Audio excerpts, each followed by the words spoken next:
And ఇంతవరకు cinema జరిగింది only ఇంటర్వెల్లే. Shakuni పాచికల్లో కౌరవులు పాండవుల మధ్య యుద్ధం కూడా గమనిస్తే శకుని పాచికలు అనే సబ్జెక్టు ఓన్లీ ఇంటర్వెల్లే. అప్పుడు శ్రీకృష్ణుడు సమక్షంలోనే జరుగుతుంది. శ్రీకృష్ణుడు ఉండగానే పాండవులు ఓడిపోతారు, శకుని పాచికలతోనే ఓడిపోతారు. ఎప్పుడైనా కూడా మంచే గెలుస్తుంది, ధర్మమే గెలుస్తుంది, విశ్వసనీయతే గెలుస్తుంది, న్యాయం నిజం గెలుస్తుంది, ధర్మమే గెలుస్తుంది.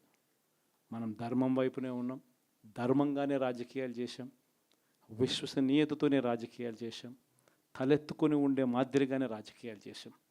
తల దించుకొని పోయే రాజకీయాలు ఎప్పుడూ చేయలేదు. ఒక అర్జునుడు మాదిరి గెలిచి వస్తాడు, ప్రజలు ఆశీర్వదిస్తారు.